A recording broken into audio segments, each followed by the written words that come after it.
Siguro dahil girlfriend ka ni Daming, sir. Kaya gusto kita makilala. Wala kaming relasyon ni Daming, sir. Kaya hindi mo na ako dapat kilalanin.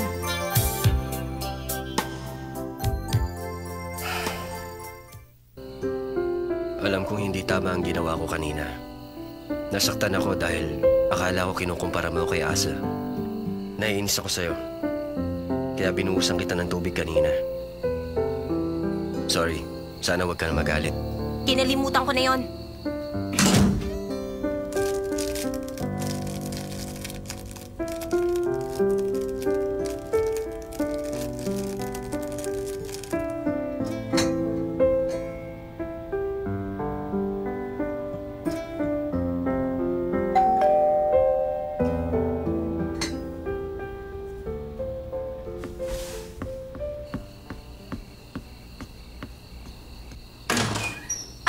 Kailangan mo? Gusto mo ng pagkain? Paalis na ako kanina. Pero nakaramdam ako ng gutom at naisip ko na kumain muna. Buong araw kitang sinundan, kaya alam kong hindi ka kumain. Gusto mo? Ayoko niyan.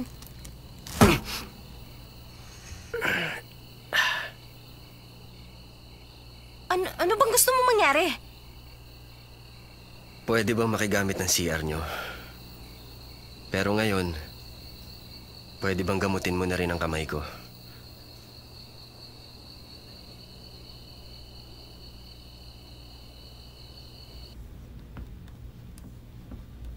Doon ang banyo.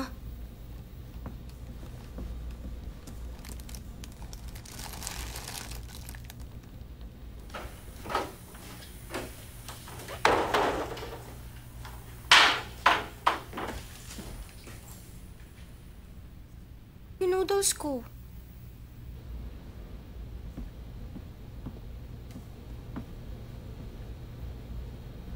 Salamat. Tinapon ko na yung noodles mo. Bakit instant noodles lang kinakain mo? Upo ka. Kain tayo. Nakapag-CR ka na, nagamot na kita, pwede ka nang umalis. Gutom na talaga ako. Aalis ako pagkatapos.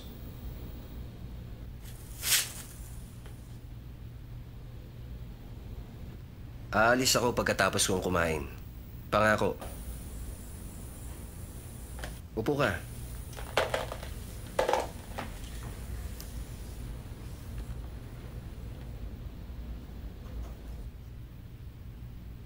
Doon pa rin ba nakatira si Ase sa malungkot na mansyon nila?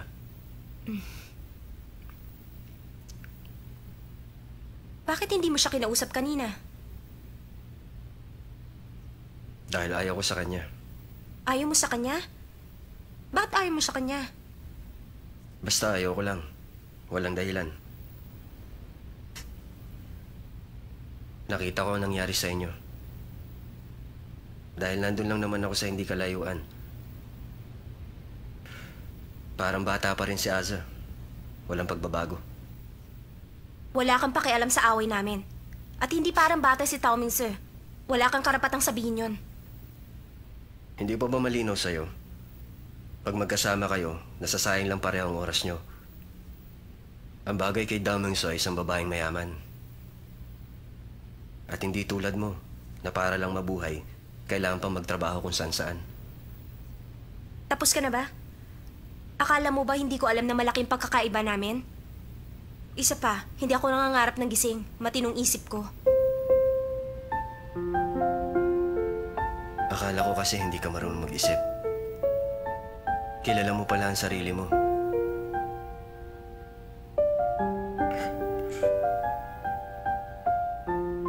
Ang pagiging malapit mo kay Asa, para ang bayong para yumamang ka.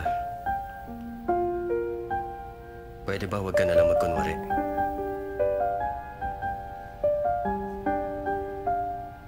Kahit kailan, hindi ko ginusto yun. Alam ko na ang mundo niya at ang mundo ko ay magkaiba. Kahit na sa panaginip, hindi ko hinangad yun. Ano magagawa ko? Malupit sa akin ang tadhana. Pero kahit na madilim ang bukas, basta masaya kami, okay na yun.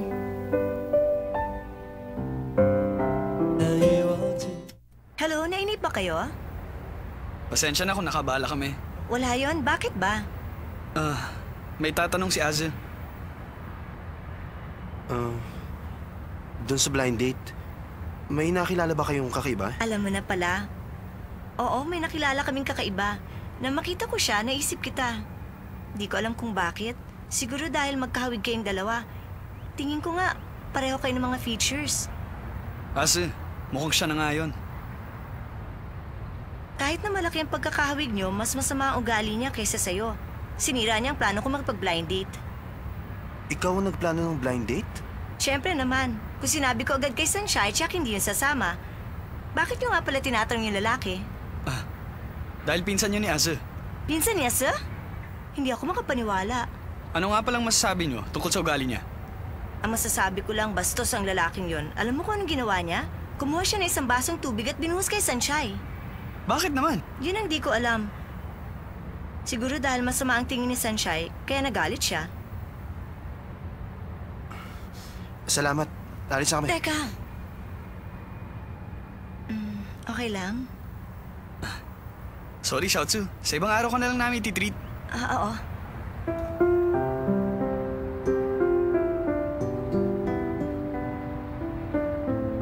Pag nakita mo si Sunshine, humingi ka kaagad ng tawad. Hindi niya ginusto na makipag-blind date at makilala ang pinsan mo. Hindi ka dapat nagalit sa kanya. Kung dadagdagan mo pa ang problema niyo, paano ka makikipagbalikan sa kanya? Alam ko, wag ka na makulit dyan. Tatawagan ko.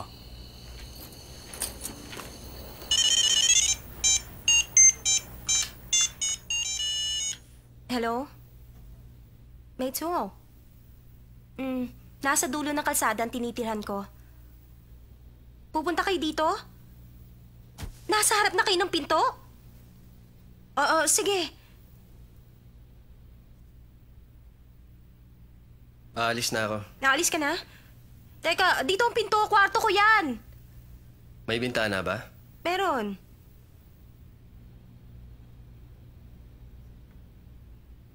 Babalikan ko yung sapatos ko. Bye-bye. Teka! Hello? Pumasok ka na, please.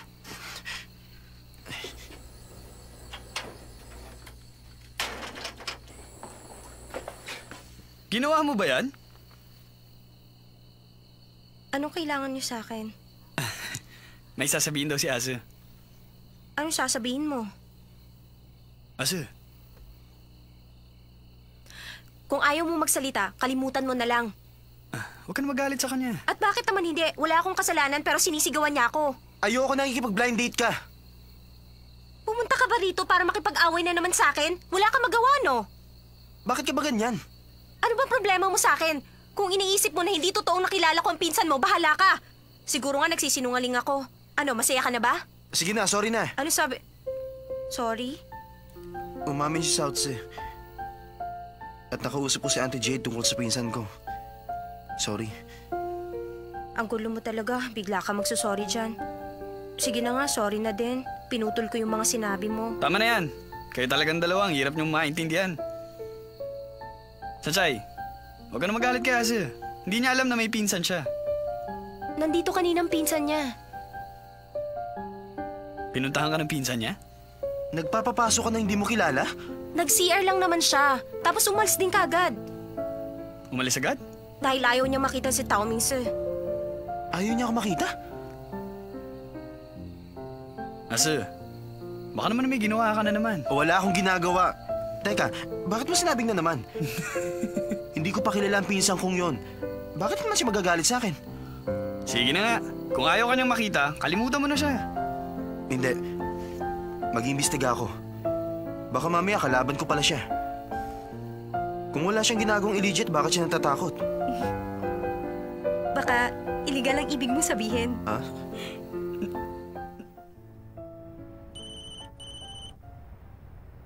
Tingnan mo, walang sapatos. Hello? Ako nga. Alam ko. Bigyan mo pa ako ng panahon. Okay.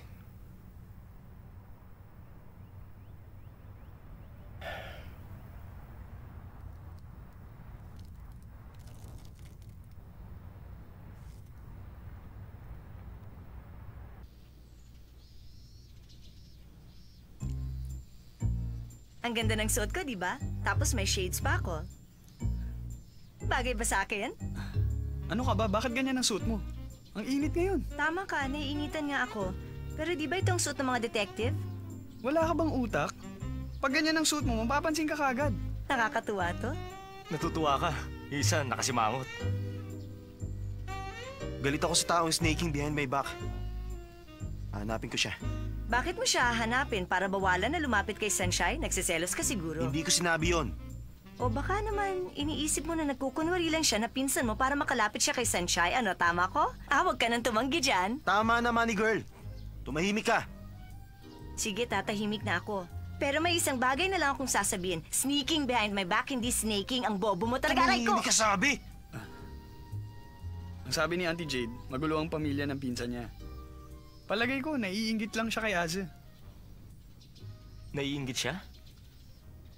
Ibig mong sabihin, mahirap lang siya? Magkaiba sila ni Ase ng mundong ginagalawan at ngayon, ginagamit niya si Sanchay, ganun ba? Pwedeng oo, pwedeng hindi. Malay mo, baka nagkataon lang. Imposibleng nagkataon lang.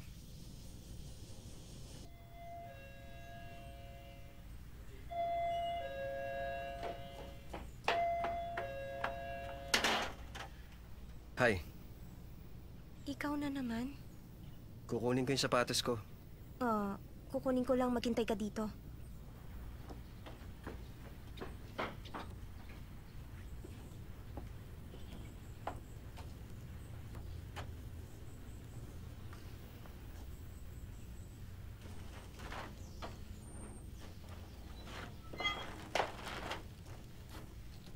Sapatos mo. Salamat.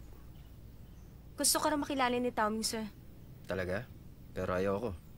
Bakit ayaw mo siya makita? Hindi ba magkamag-anak kayo? Wala siyang pakialam sa tulad kong mahirap. At ayaw kong isipin niyang interesado ako sa pera nila. Bakit mo sinasabi yan? Baka hindi ganun ang iniisip niya. Sabihin mo nga, pag nagkita kami, ano mangyayari? Malaki ang pagkakaiba namin. Anong sasabihin ko? Hindi naman. Meron ding mababait sa pamilya ng Taoming. Tulad ni Cheche at ni Auntie Jade, madali silang kausap. Wala akong pakialam sa kanilang pamilya. At ayaw ko rin silang makita. Buti pa, huwag na lang natin silang pag-usapan. Aalis na ako.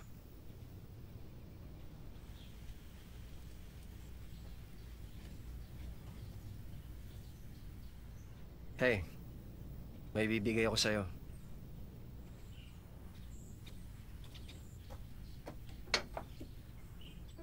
Ano to? Hindi ba halata na lantern yan? Lantern? Sabi mo sa akin, madilim ang landas mo ngayon. Sige.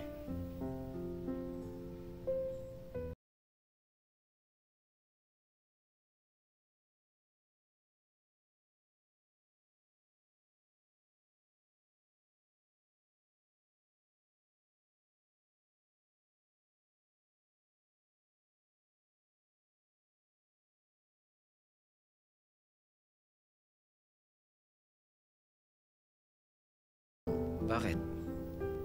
Ito kasi, Hindi mo gusto? ang totoo, hindi talaga kita gusto. Mabigat ang loob ko sa'yo. Pero, dahil dito sa binigay mo,